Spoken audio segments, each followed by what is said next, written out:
जहां पर एक कथावाचक को सड़क पर पीट दिया कुछ लोगों ने। पालतू कुत्ते के भौंकने पर विवाद की शुरुआत हुई थी। कथावाचक के खिलाफ ही पुलिस ने कार्रवाई भी की है। तो दबंगों की दबंगई का वीडियो भी सोशल मीडिया पर वायरल हो रहा है। किदवई नगर थाना क्षेत्र के बारादेवी इलाके की ये घटना बताई गई है।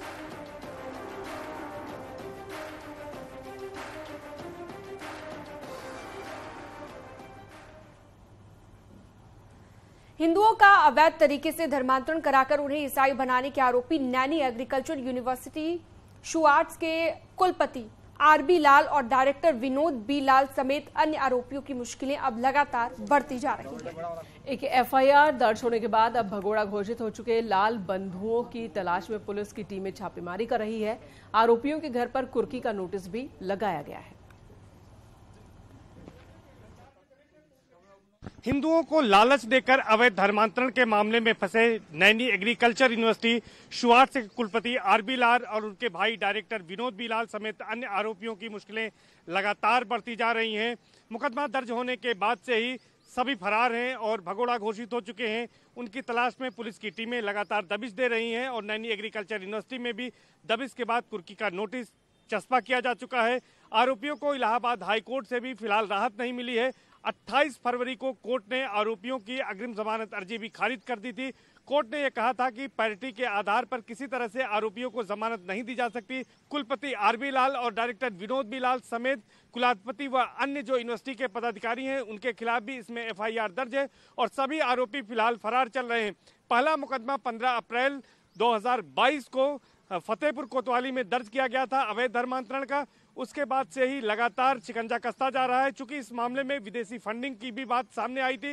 विदेशी फंडिंग की बात सामने आने के बाद आरोपियों की जांच के लिए तमाम अन्य एजेंसियों को भी लगाया गया है। लाल बंधु जो है वो फंस चुके हैं और इन्हें अवैध धर्मांतरण के साथ ही साथ यूनिवर्सिटी में पिछले 33 साल में असिस्टेंट प्रोफेसर और असिस्टेंट प्रोफेसरों की नियुक्ति में भी दोषी पाया गया है। इसको लेकर इनके खिलाफ एफआईआर दर्ज है। वित्तीय अनियमितता को लेकर भी जांच हो रही है। तो हर तरफ से जांच एजेंसियां अब इनकी तलाश में जुटी हैं, लेकिन सभी फरार हैं। लेकिन माना यह जा रहा है कि जिस तरह से तमाम एजेंसियां इन्हें तलाशने में जुटी हैं, जल्द ही इनकी गिरफ्तारी होगी और इन पर शिकंजा कसा जाएगा। कैमरा पर्सन संजू मिश्रा के साथ सर्वेश दुबे, न्यूज 18 प्रयागराज।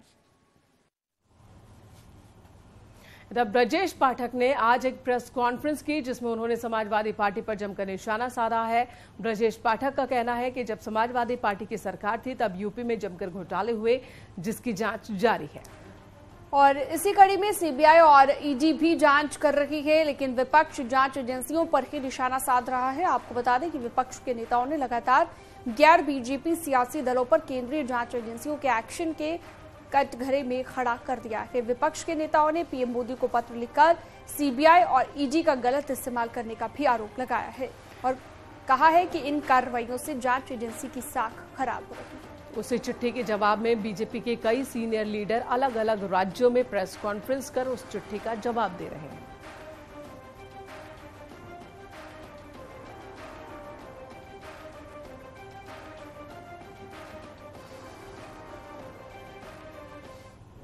समाजवादी पार्टी की सारी सरकारें आतंक डूबी रही हैं। अगर प्रमुख घोटालों पर हम नजर डालें, गोमती रिवरफ्रंट घोटाला किसी से छुपा नहीं है, जिसकी इंक्वायरी सीबीआई द्वारा की जा रही है। इसी प्रकार जेपीएनआईसी घोटाला, जीपीएनआईसी घोटाले में तो जो हमारी स्थानीय लेखा परीक्षा है, जो उत्तर प्रदेश की एजेंसी जो जांच करती है, उसने भी कदाचार पाया था। इसके अलावा नोएडा, ग्रेटर नोएडा में जमीन के आवंटन में समाजवादी पार्टी के शासनकाल में बड़े घोटाले हुए थे, जिसको सीएजी ने अपनी रिपोर्ट में उल्लिखित किया था। समाजवादी पार्टी के शासनकाल में राशन घोटाला हुआ था, जो 97,000 करोड़ रुपए से अधिक का था। खनन घोटाले के बारे में पूरा देश और प्रदेश जानता है कि समाजवादी पार्टी जब जब सत्ता में रही है, प्राकृतिक खजानों का, जनता के पैसे का खुलेआम बंदरबाट हुआ है। देश के 9 प्रमुख विपक्षी नेताओं ने एक पत्र माननीय प्रधानमंत्री जी को लिखा और उसमें ये कहा गया कि विपक्षी नेताओं को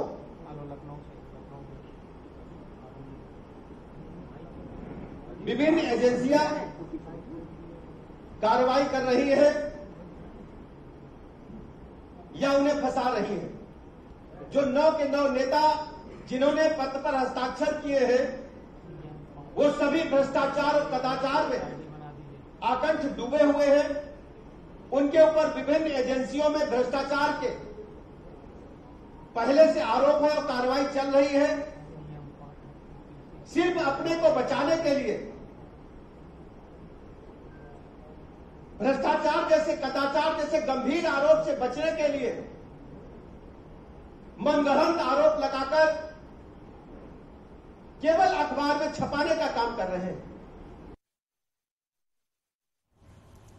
आगे बढ़ते हैं। प्रयागराज शूटकांड में मारे गए उमेश पाल की आज 13वीं है। इस मौके पर परिवार की ओर से प्रतीकात्मक शांति पाठ और हवन किया गया। वहीं केंद्रीय राज्य मंत्री एसपी सिंह बघेल ने उमेश पाल के घर जाकर परिजनों से मुलाकात कर शोक संवेदनाएं व्यक्त की।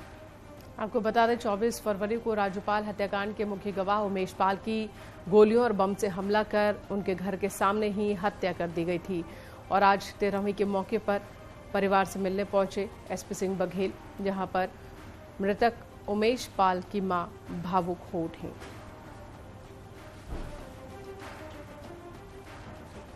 मेरे लिए दुर्भाग्यपूर्ण है, लेकिन सामाजिक मान्यताएं हमारी जो हैं आध्यात्मिक, उनका पालन करना पड़ता है। आज मुझे स्वर्गीय उमेश पाल जी के असामयिक हत्या और मृत्यु पर जो आज शांति पाठ हो रहा है उसमें मैं शरीक हुआ हूँ।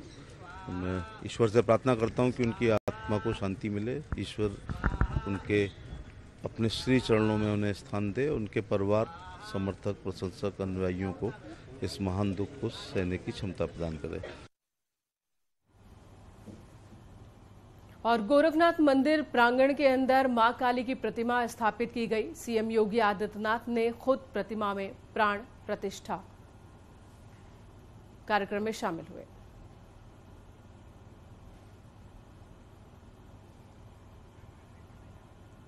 तो गोरखनाथ मंदिर परिसर में ये नया मंदिर बना है और यहां पर इस कार्यक्रम में मुख्यमंत्री पहुंचे। 2 तस्वीरें आप देखिए, हवन पूजन के दौरान की तस्वीर और प्राण प्रतिष्ठा जिस वक्त हुई उस दौरान की तस्वीर।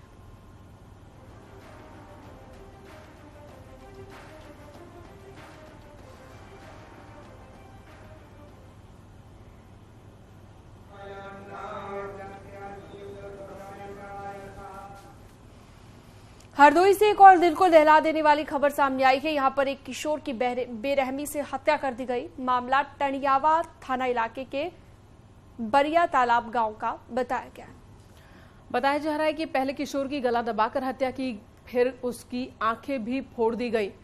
युवक का शव गेहूं के खेत में मिला। सनसनीखेज वारदात से पूरे इलाके में हड़कंप है। सूचना पर एसपी पुलिस बल के साथ मौके पर पहुंचे। एसपी ने बताया कि पुलिस पूरे मामले की पड़ताल कर रही है, जल्द ही खुलासा किया जाएगा।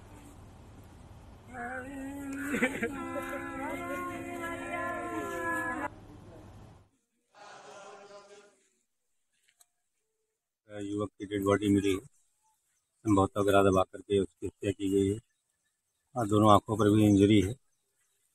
और कल रात से ही लाश देखा गया है होलिका दहन के आसपास और अभी इसकी डेड बॉडी मिली है, इसकी पड़ताल की जा रही है और जो भी तहरीर मिलेगी और पोस्टमार्टम से जो आएगा उसके हिसाब से विधिक कार्रवाई की जाएगी। और अगली खबर बांदा से, जहां पर एक पुजारी की धारदार हथियार से हत्या के बाद पूरे इलाके में सनसनी है। स्थानीय लोगों की सूचना के बाद पुलिस की टीम मौके पर पहुंची। पूरा मामला कोतवाली देहात क्षेत्र के अंतर्गत महोखर गांव का है, जहां पर एक पुजारी की किसी अज्ञात व्यक्ति ने धारदार हथियार से हत्या कर दी है।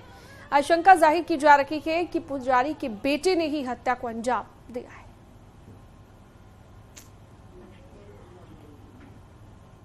एक ये गांव के मंदिर के पुजारी हैं सद्दन तिवारी, जो है आज इनको रात में सिर पे गंभीर चोट पहुंचा करके हत्या कर दी गई है। इनका 100 का पंचायतनामा पोस्टमार्टम कराया जा रहा है। तहरीर प्राप्त कर ली गई है। अभियोग पंजीकृत करके इसमें जल्दी ही घटना का अनावरण किया जाएगा। मिर्जापुर में जमीन विवाद में दबंगों ने जमकर फायरिंग की है। दबंग गांव में खुलेआम राइफल लेकर धमकाते और हवाई फायरिंग करते नजर आए। दबंगई का यह वीडियो सोशल मीडिया पर भी वायरल हो रहा है। जानकारी के मुताबिक चुनार थाना क्षेत्र के चूरामनपुर गांव में दो परिवारों के बीच जमीन को लेकर पुरानी रंजिश चली आ रही है और इसी रंजिश में गोलीबारी हुई।